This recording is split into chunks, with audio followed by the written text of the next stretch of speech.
This week's episode of the Run, Eat, Drink podcast is sponsored by Pure Creative Apparel. From logo design to specialty clothing to branded merchandise, the team at Pure Creative Apparel can take your ideas and bring them to life. You can find out more at purecreativeapparel.com. And we thank Pure Creative Apparel for sponsoring this week's show. Hi, this is Chef Art Smith, right here from Homecomin, and we're at the Run, Eat, Drink podcast. Okay, all you runners out there, I used to be a runner, ran 2 marathons, and a bunch of, what do you think, half ones, what do you call them? Half marathons, whatever. 5K, 10K. Keep running, keep eating. Thank you.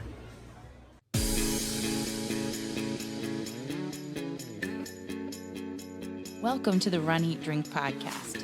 We feature destination races from across the country. And after the race, we take you on a tour of the best local food and beverage to celebrate.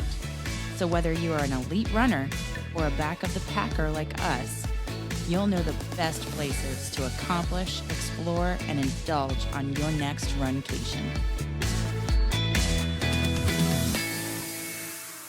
Welcome, everybody, to the long-awaited episode number 71. With hopefully no more delays in production and posting this thing. Well, to be fair, all of our friends who watch Letterkenny will get that. Yay, we love it. To be fair, you had a bit of a big week. Yeah, it was quite a week. Yes. By the way, I'm Dana. This is Amy. In case you didn't know, we're your hosts. Yeah, and yes, it was quite a week. As I mentioned towards the end of last week's episode, I believe I ended up finding out that I had a torn meniscus and some stuff going on with my knee, and had to get a surgical procedure to get that taken care of. And in the last week, I've in fact had that done, and I'm happy to report that. Things are looking pretty good. Yes. Yeah, I'm vertical. I'm walking. Pain is less than I thought it was going to be. But, I would say to everybody out there that when you're training, and you start feeling pain, and if it is lasting longer than a couple of days, please get thee to the doctor. Don't be stubborn. Don't try to power through. Don't be like me, kids. I tried thinking this was just something that would be, that would go away on its own with rest, ice, compression, and elevation. And, after the first month, I probably should have taken that as my hint. Yes. But all in all, I can't complain. I'm like I said, I'm walking. I got scoped on Wednesday. I walked out of the doctor's office. Yes, you did. But ladies and gentlemen, he was not driving. He was not doing anything but recovery. Yes. My caregiver here was militant in making sure that I didn't do anything I shouldn't do. And I still am, because you're not 100%. No, but I'm certainly, I think I'm a lot better off now than I thought I was going to be. Yes. For sure. Especially this just now 7 days. It's 7 days as of yesterday, 7 days out. Mm-hmm. Yeah, I just can't complain at all. I'm got a little bit of residual soreness, as would be expected, a little bit of tightness. So I'll start the physical therapy next week. Yes. Had the follow-up with the doctor today. So things are good, and I really appreciate the well wishes. Of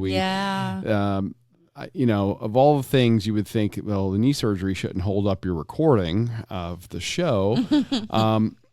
The one thing that I've had to deal with this is that, by the end of the day, it starts really swelling, especially if I've been standing too long. So last night, I had been standing a good bit yesterday, and last night, knee starts just to swell up, and I'm like, oh, I got to get off this thing. And we couldn't figure out a good way to get the recording stuff in there without background noise or the dogs. And Amy just said, you know what, smile for the camera. And everybody saw the photo. Yeah. Who saw it on our social media. Our puppies were taking good care of you. They were. Yes. So, rather than me. I was bad. I didn't say to you, get off of that foot. get off your knee and elevate and ice it sooner. And it should have been me that was pushing you sooner to do that. Well, but there was no pain. I think that's the deceptive thing too, is like once you've had a procedure, if you're not having like pain, you think, oh, I'm better. No, you're not. But I think it reminds you gently every so often. Yes. When you try to return to your daily activities. Well, especially like putting my knee down, like trying to climb up on the bed, and I forget, oh no, that's the knee they cut. Don't do that. Yeah. So anyway, that's it for my recovery report, which of course impacted my ability to do any running. But I did do some walking, and I did share that on social media that, as on Saturday, I actually put my my UFO sandals on, those big recovery sandals, and I just walked as long as my knee would allow it. And I actually was able to do 3.1 miles on Saturday, which is a good thing because you were out doing some running, although we didn't stay together. You were gone. Well, you told me to go. Yeah, go. So tell us about your speed work there, Speedy Gonzalez. So you were out there testing, taking the appropriate breaks when you needed to. Lots of them. Hydrating and going at your pace for recovery. And on the agenda for me was some speed work, some half miles that Jeff had assigned me to work on my cadence and turnover and try to achieve specific times that he had given me in my training plan. So it was a hot and humid day. We went to Orlando to do this. And I highly recommend the running trail that is between the two Port Orleans resorts at Walt Disney World. Port Orleans Riverside and Port Orleans Quarter. French Quarter being the two Yeah. on that property. And it's not concrete. It's like it's paved, but it's got this pebbled texture to it. Yeah. Which was nice. And saving grace to that was that the sun wasn't out. So it was hot. Overcast. It was humid. Yeah. But you didn't have the sun beating down on you. That is true. That is true. I mean, I'm not going to lie. I started late in the day. Well, we went after breakfast. Yeah, we went after breakfast, but it was 12 half miles that I did. So that was tough in that heat and humidity. So I was very fortunate that we did not have the sun beating down upon us. And it was tough. But you said you liked that running trail. What did you like about it? I like the texture and the scenery. You like the texture. I just loved being by the water and running into the riverside where you see where the boat can pick you up and take you to between the resorts or Disney Springs. Because every once in a while, a boat would pass us on the river. And we'd have people clap and cheer if they saw us running or if they saw me running. I don't know if that happened to you. No, they were not clapping for the guy walking at 21 minutes a mile. So, that doesn't matter. No, but you're in recovery. They didn't know that, though. So, yeah, so if I was running or people who were passing me by walking to one pool or the other, they were like, get it. Are you almost done? Good job, girl. You know, they were, and they can tell that we were doing a virtual 5K. Well, they could tell because we were wearing the virtual 5K bibs. Yes, because we're doing that RunDisney virtual race series celebrating 80 years of Marvel. And that was our ability to earn the second in the series. So that's why I insisted on walking my 3.1 miles. And you were able to get far more than that in. Yeah. But so this officially gave us the second medal. And then we went over... Oh gosh, to what end of that we went over to Disney Springs over by the water to do an unboxing video and showed everybody. Yes, because we finally got the medals. We had to do the June 5K without having the medal to award one another, as is our tradition. Mm-hmm. And we finally got them, and we did that video over there. RunDisney and their medals are just great. Yeah, they really did it again. You know, last year we did the virtual race series, their 5Ks. It was Incredibles themed. So cute. Medals were adorable. They are quality. They're heavy. They're metal. Tons of detail in rubber. them. No, they're legit medals. These are the type of medals you would get from running an actual RunDisney race if you were to go to one of their races and actually attend. Mm-hmm. So they don't skimp on these virtual medals. Oh, they're fantastic. And of course, you know, we get it and we do the unboxing. The first thing we see is there's a little card in there, what looks like a very thick card. Well, come to find out, they actually are throwing in a challenge coin. Yeah, for the people who were doing the entire series, I guess. Yeah. So we get to see the challenge coin, then we get to the medals. And the June medal, the one we didn't get to award ourselves initially, that one's the Captain Marvel theme. Captain Marvel. And it's her emblem. And it's set it on the race ribbon around your neck. Another nice little bit of detail you pointed out in the video is that it's not like a generic ribbon for, you know, one ribbon with the with the different medals. Yeah. Each ribbon is unique. Right. And specific to the character that it's themed after, and they all say 80 years of Marvel. Yes. So that one was huge, that Captain Marvel one. It really is. Woo! It was heavy and gold, and that was awesome. But I think my favorite is the July one. So far. I mean, we showed off, they're still in the plastic. It's not the same, The ones for August and for doing the whole series. We haven't unboxed those or unwrapped those. We haven't unwrapped them. And until you unwrap them and you can see them without the plastic around it, you don't get the full effect. But I'm right there with you. Of the two so far, yes, the Iron Man themed one for July is awesome. I love that it is his mask, but then also the what do you call the arc reactor? The arc reactor. Yes. Yeah. Oh. Yeah. That is kind of like a stained glass effect. So when you hold up the metal to the light, there's his mask in the middle, and all around it just lets light pass through. Yeah, it's almost a translucent white plastic in that border, which gives you that arc reactor look. And then in his eyes as well. So those light up. And then what they did with that one I thought was so cool is the metal portion, like colored metal, so the red and the gold is in there, but then they've got clear plastic kind of over that. So true. It gives this really neat depth to it, almost giving it almost a 3D effect kind of. Shine. It's just a beautiful metal. I love it. And the ribbon was themed and had his character's name.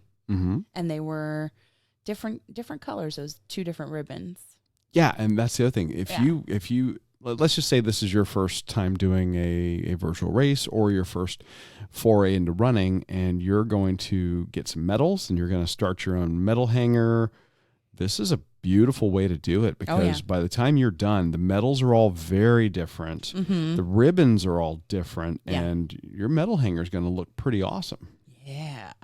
So I can't wait to show people what the rest of these look like and then what the whole set looks like.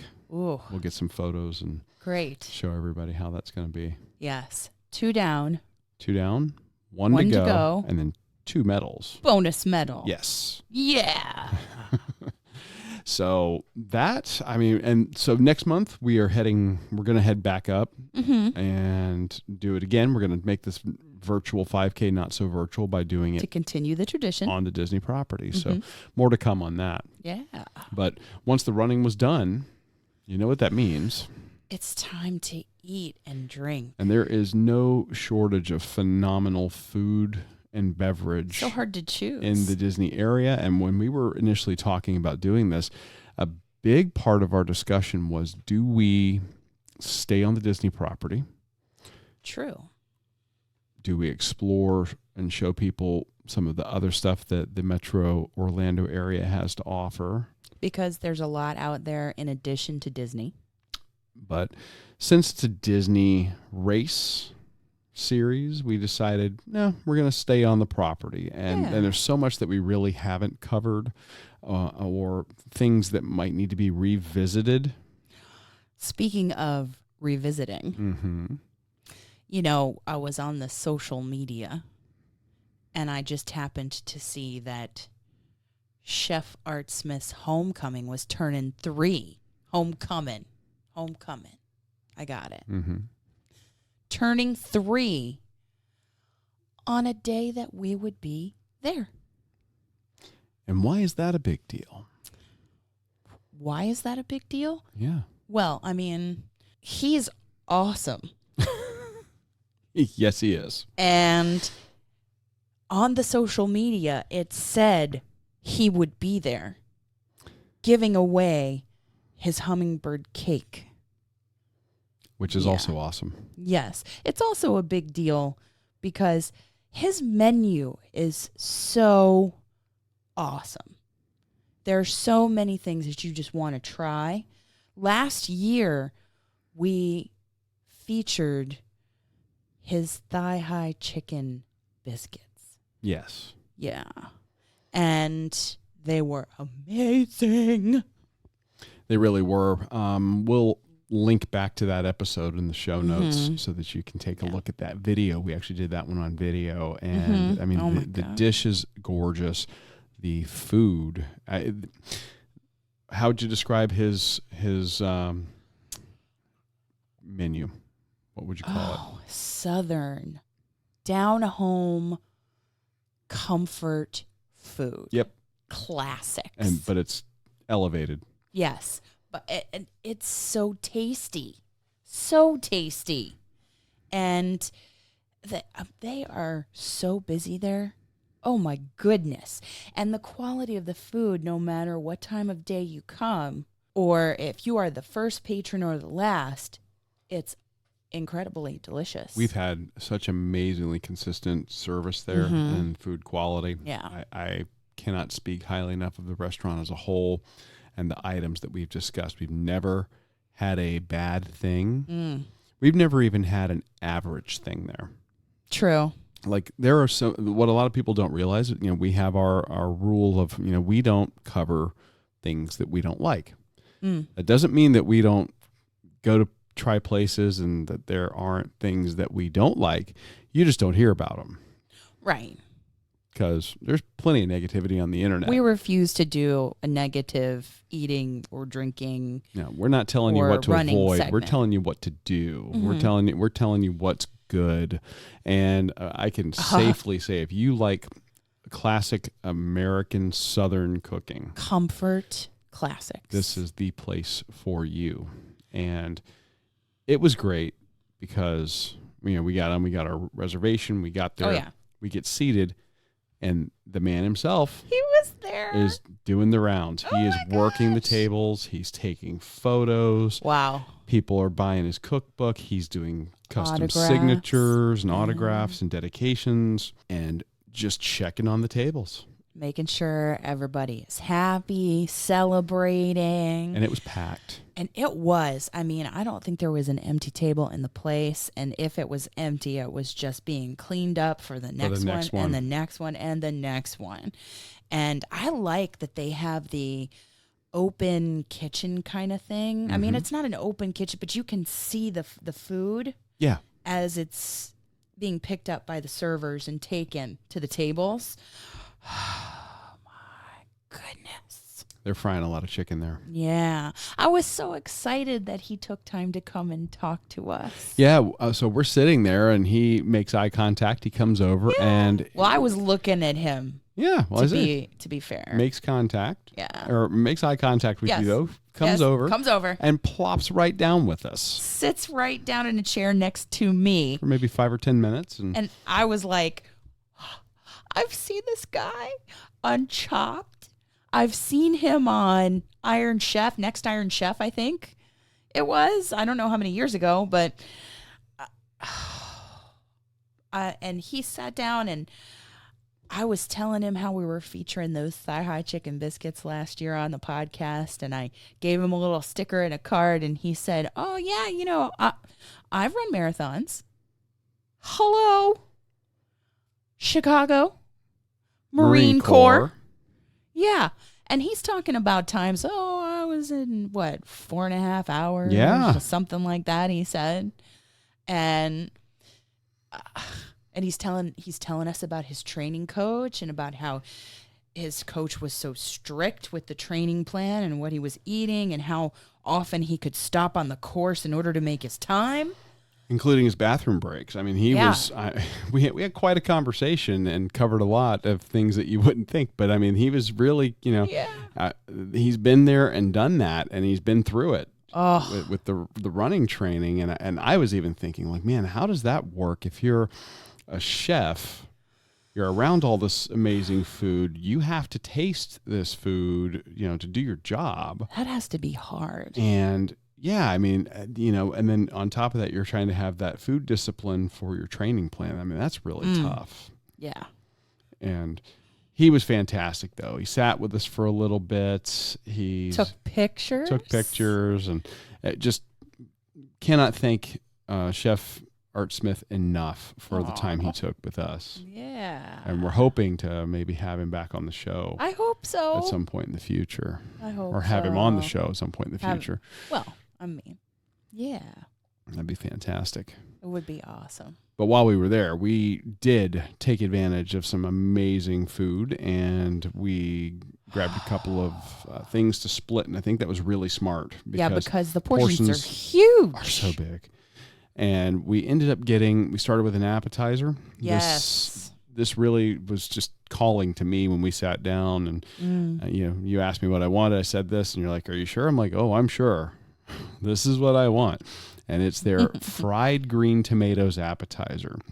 And if you've never had fried green tomatoes, the only thing I can tell you is it is the perfect thing when it's fresh fried in a cornmeal batter. You get this tartness from the green tomato that's totally different from a ripe tomato. Yeah. It's tart and it's firm. It actually holds up. It doesn't get, mushy and floppy.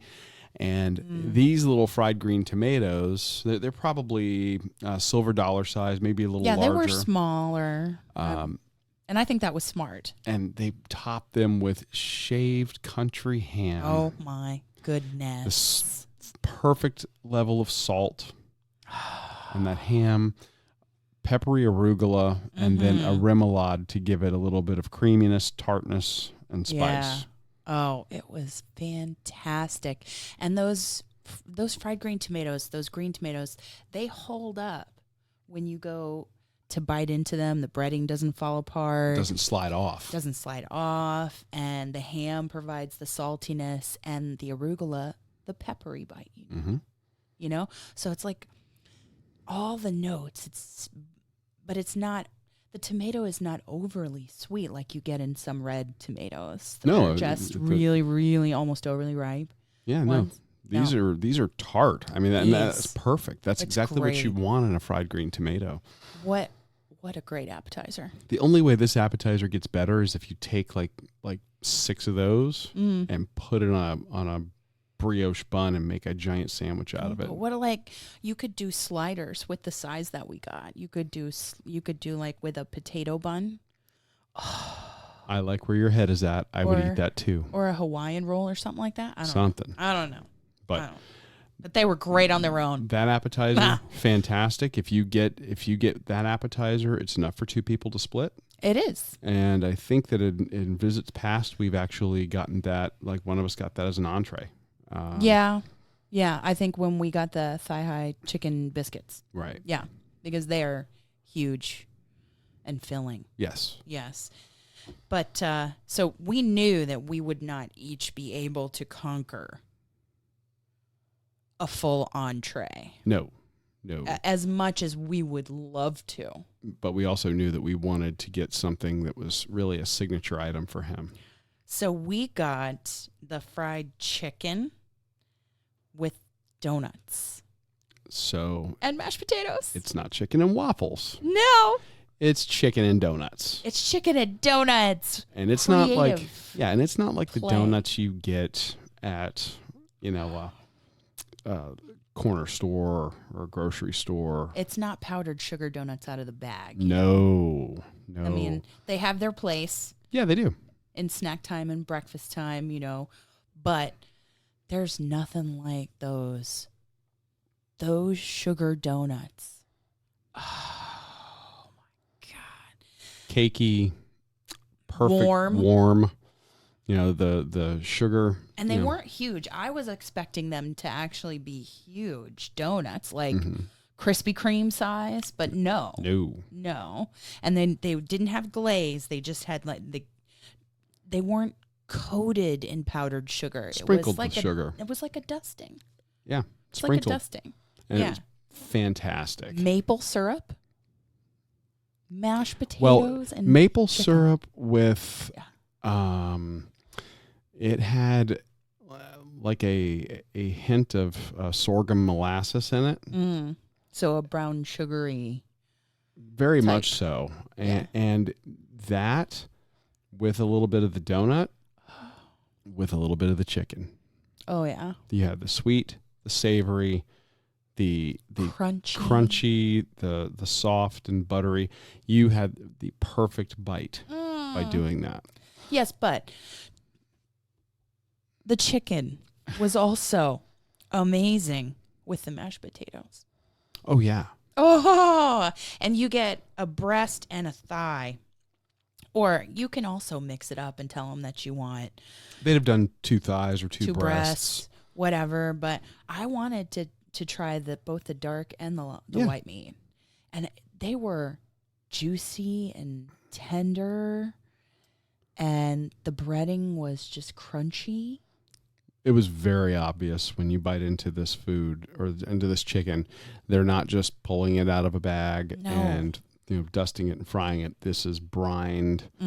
It's seasoned before it's cooked, and then the breading of the flour is seasoned. There's just so much flavor in that chicken. But it's not overly seasoned you can take advantage of that donut and that syrup or the mashed potatoes. And not overly breaded. Not overly breaded. That's also a mistake some places make. They go a little bit nuts with the breading, and you get too much on there, and then it ends up being this kind of cakey, greasy mess. Or it falls apart. It's not successful. This, 100% absolutely successful. Yeah. So delicious and not overly seasoned. It was like the perfect amount. So if you are looking for just some down home Southern cooking, Chef Art Smith's fried chicken, and he's got a couple of fried chicken dishes on the menu. Yes, not all of them are the donut. You can do it in different ways, right. Different sides. I mean, there is a whole I would like to go back and just get the sides plate.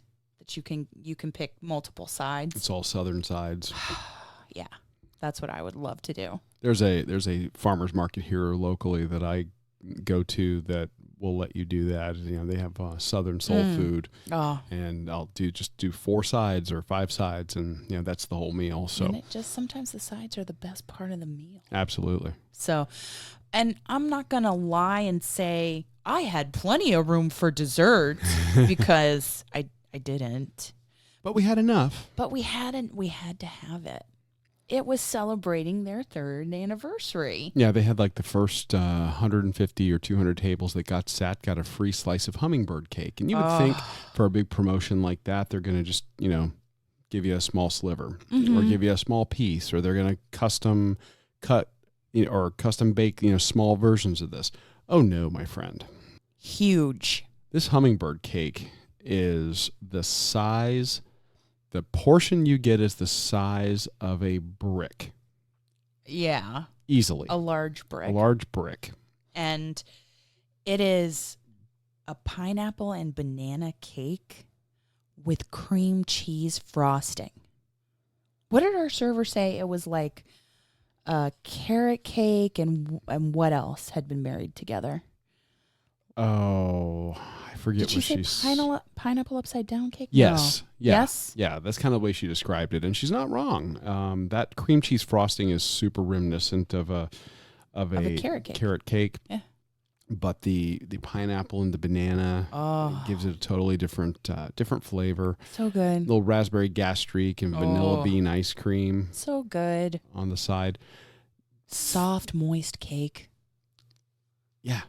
You just cannot go wrong. So that dessert is worth getting, even if they're not giving it away. By all means, go and buy a slice. But I'm telling you, we were just lucky that day. Measure yourself. Your eyes are going to be bigger than your stomach if you go to Art Smith. I'm telling you now. Yeah.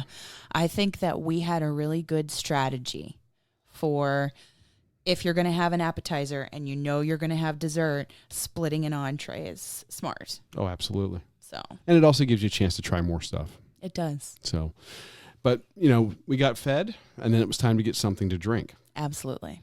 Well, before we go on, I'm going to take a minute to tell you all about our friends at Pure Creative Apparel.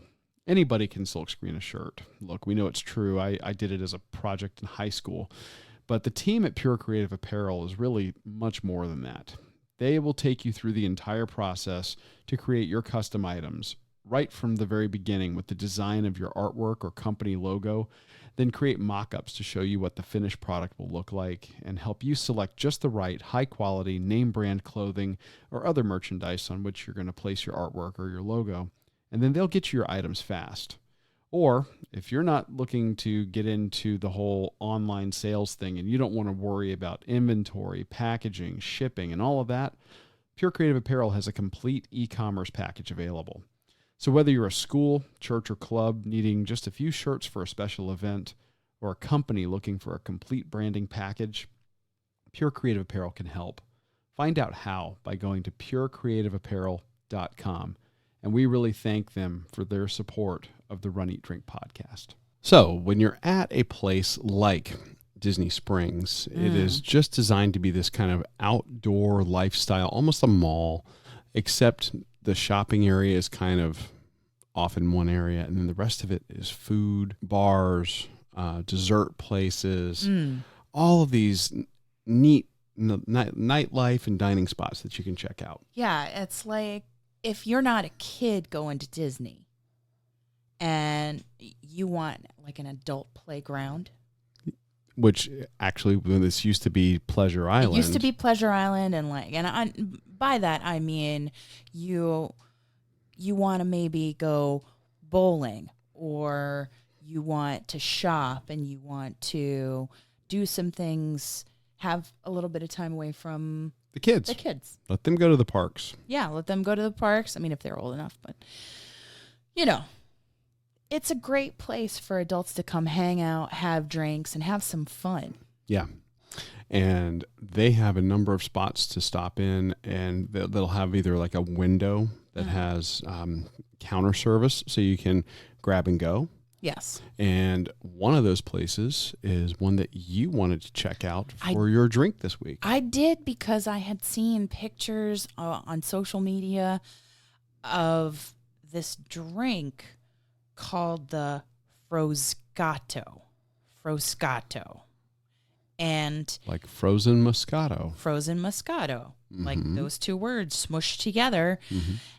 The description is what got me. That it is a pineapple Dole Whip, Moscato, and vodka frozen drink. Oh my goodness. So when we're in the parks, having a Dole Whip in the Magic Kingdom, in Adventureland, that just takes me back to being a kid visiting Walt Disney World with my parents, because it was such a refreshing treat on a hot day. Mm-hmm. Oh, I love that. And then to have that at the Flower and Garden Festival, adulted up with rum. And now this is just another reinvention of that beverage. You just turned the word adult into a verb. What did I say? It was adulted up. Yeah. Well, okay. I mean, that I works. think I've used that term on the podcast before. I think it works. Okay. Well, yes, it's now a verb in that sentence. Okay, so this was not, but this wasn't just Dole Whip with a liquor floater. This was No, I thought it was going to be Dole Whip, and then kind of like at the Flower and Garden Festival where they just put the rum over top, right in the, but it wasn't. It was a blended beverage. Yeah, like a frozen drink. And what did you think? And I really got the essence of a pineapple Dole Whip, and it took me back to those times in the park, like I was talking about. And it says on the menu that it has vodka in it, but I did not taste that. So it was not overly boozy, I guess. Could you taste the Moscato? Yeah. Okay. Yeah. But the overriding flavor was the pineapple Dole Whip. Now that drink did not look very tight, and when I say that, I mean it wasn't like super frozen. It wasn't really a super slushy consistency like a daiquiri or like a Dole Whip. I mean, it certainly was not soft serve. This was sippable. Right.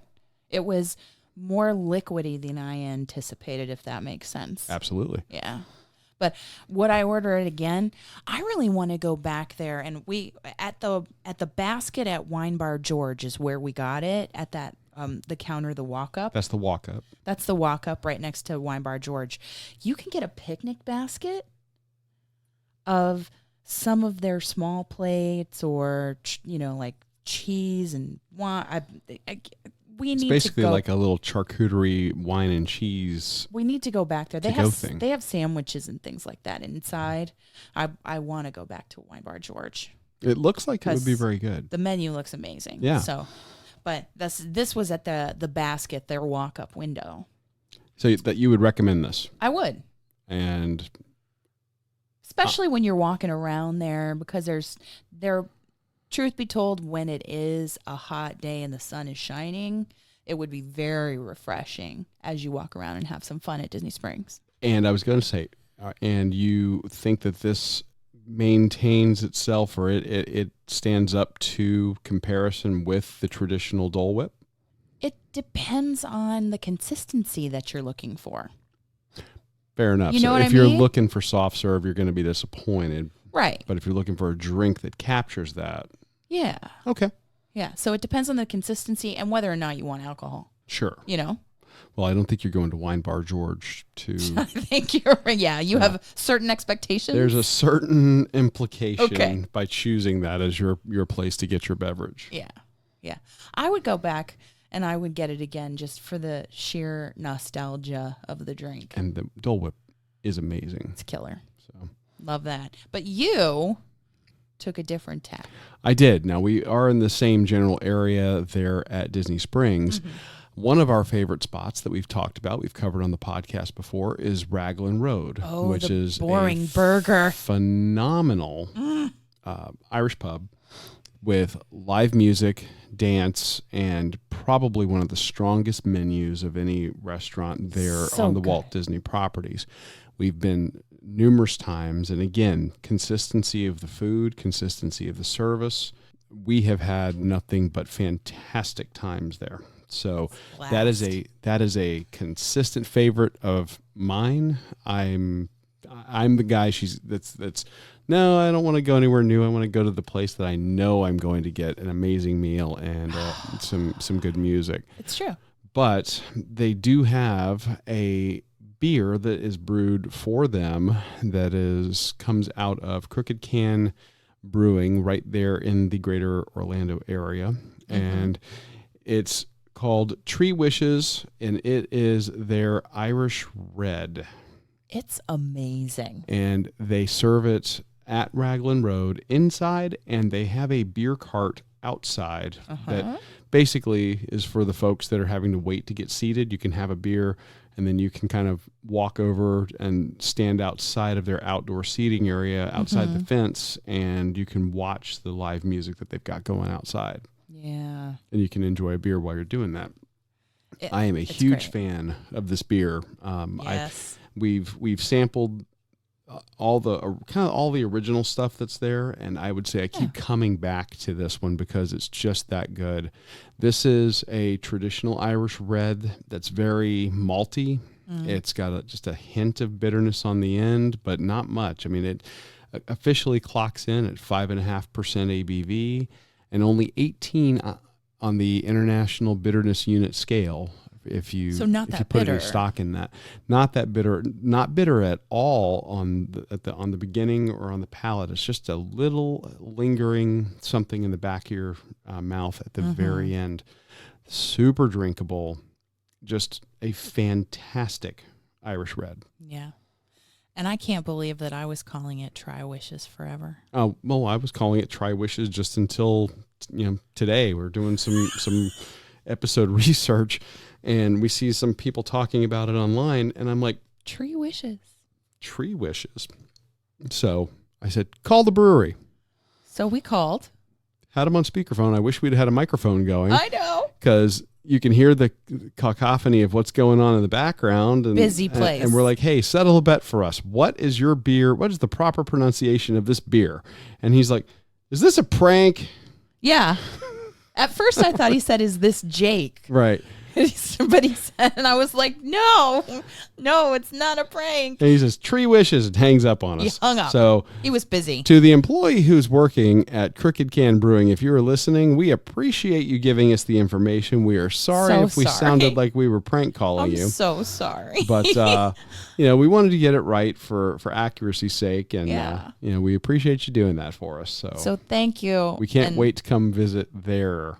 We're so at sorry. The brewery. You were busy. We get it. It sounded quite busy there. And when you look at the videos of that place, it looks like a really neat space to hang out. So we'll have to keep them in mind for a future episode. Oh, for sure.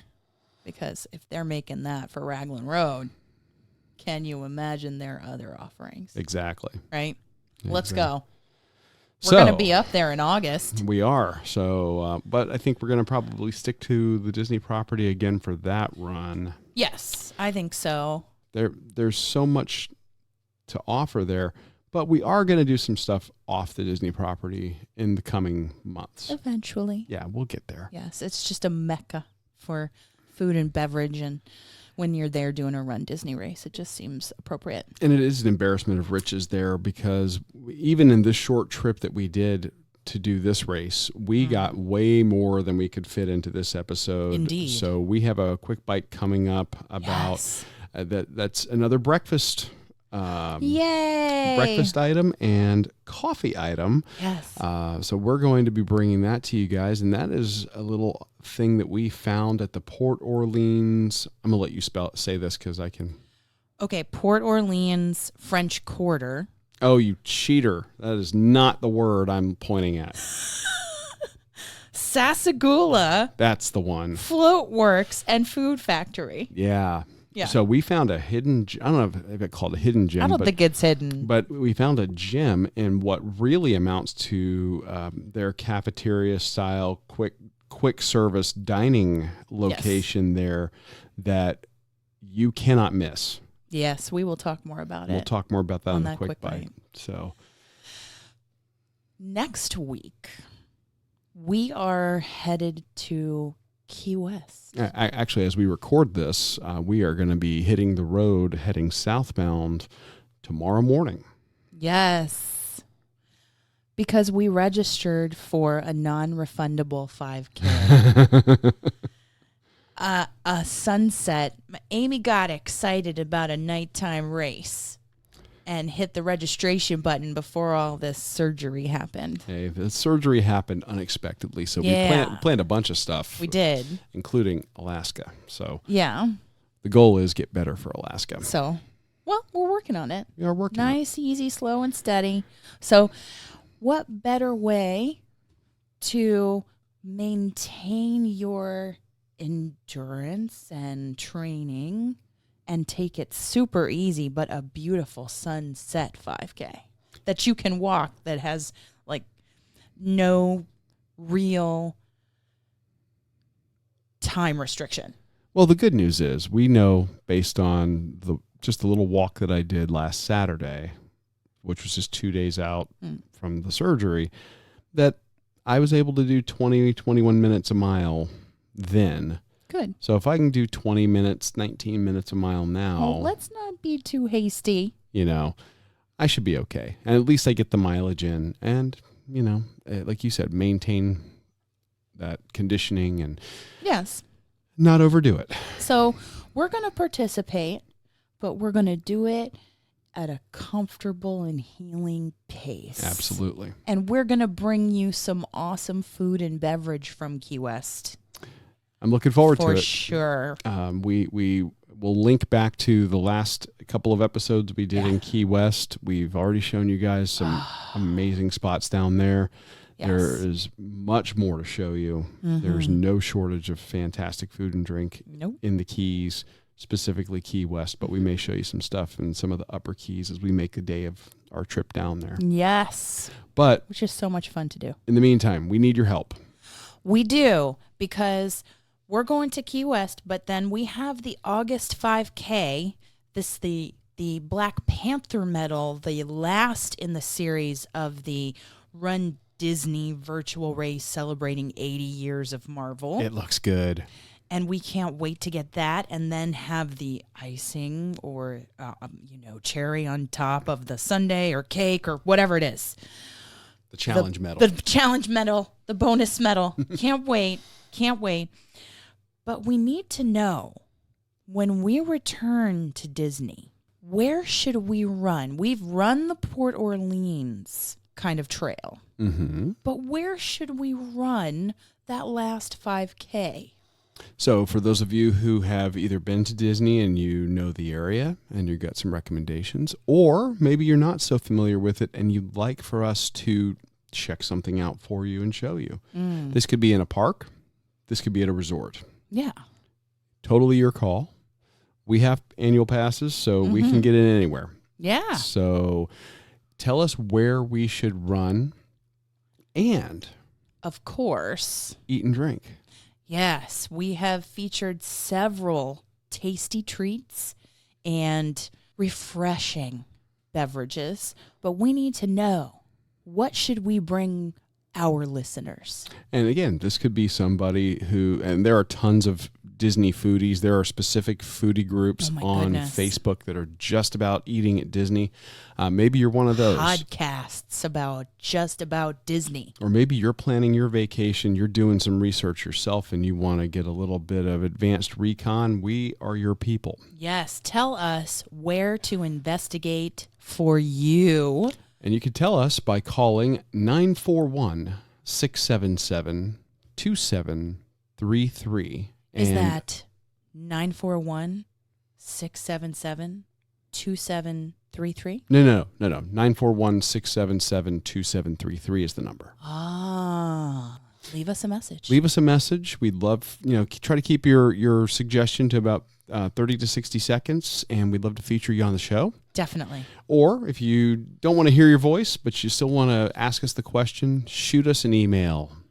That email is info@runeatdrink.net. info@runeatdrink.net. Yes, you could even attach a little voice memo if you wanted to. Yes, that's actually, I was going to say you could record a little voice memo and just email it to us. That would also work really well. Or just type out your question, whatever you want.